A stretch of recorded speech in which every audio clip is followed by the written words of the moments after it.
Hi, welcome to Sangee's Yummy Recipes. இன்னைக்கு நம்ம பார்க்க போற ரெசிபி சுரக்காய் வேர்க்கடலை குழம்பு. இது வந்து ரொம்பவே டேஸ்டியான குழம்புங்க. சாதத்தோடு சேர்ந்து சாப்பிடுறதுக்கு. இதுக்கு தேவையான பொருட்கள் வந்து என்னென்னன்னு நம்ம பார்க்கலாம்.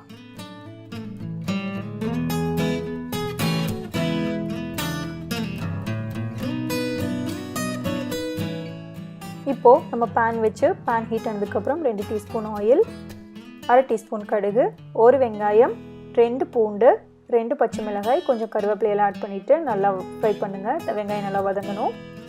அதுக்கு அப்புறம் ஒரு தக்காளி ஆட் பண்ணி அதையும் நல்லா மிக்ஸ் பண்ணி விடுங்க. 1/2 டீஸ்பூன் உப்பு, 1/2 டீஸ்பூன் மஞ்சள் தூள் ஆட் பண்ணிட்டு அதையும் நல்லா மிக்ஸ் பண்ணி விடுங்க. தக்காளி வந்து நல்லா வேகணும்.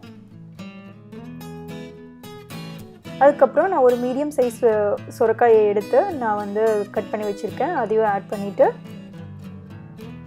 நான் நல்லா மிக்ஸ் பண்ணி விட போகிறேன்.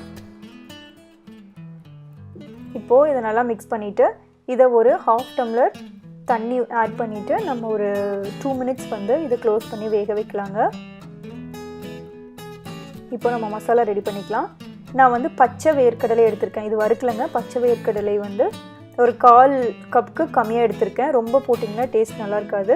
இந்த அளவுக்கு போதும். வேர்க்கடலை, அப்புறம் ஒரு பட்டை,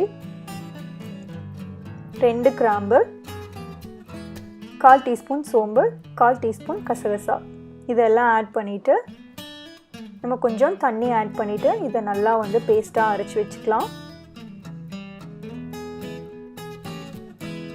பாருங்கள், இந்த அளவுக்கு நீங்கள் பேஸ்ட்டாக அரைச்சிக்கணும். இப்போ நம்ம சுரைக்காயை பார்க்கலாம். அது வந்து ஒரு 2 மினிட்ஸ் வெந்திருக்கும்.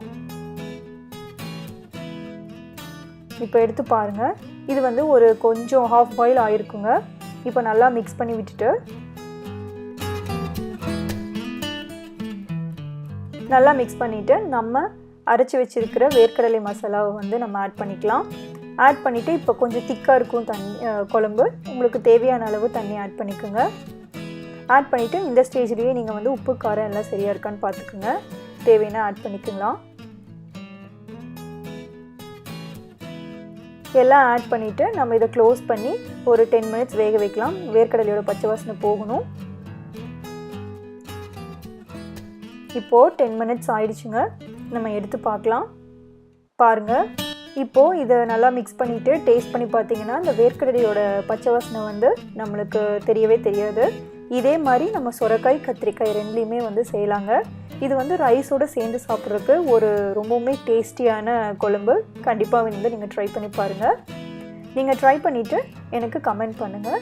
இந்த ரெசிபி உங்களுக்கு பிடிச்சிருந்துச்சுன்னா லைக் பண்ணுங்கள், ஷேர் பண்ணுங்கள், நம்ம சேனலுக்கு சப்ஸ்கிரைப் பண்ணுங்கள். தேங்க்ஸ் ஃபார் வாட்சிங்.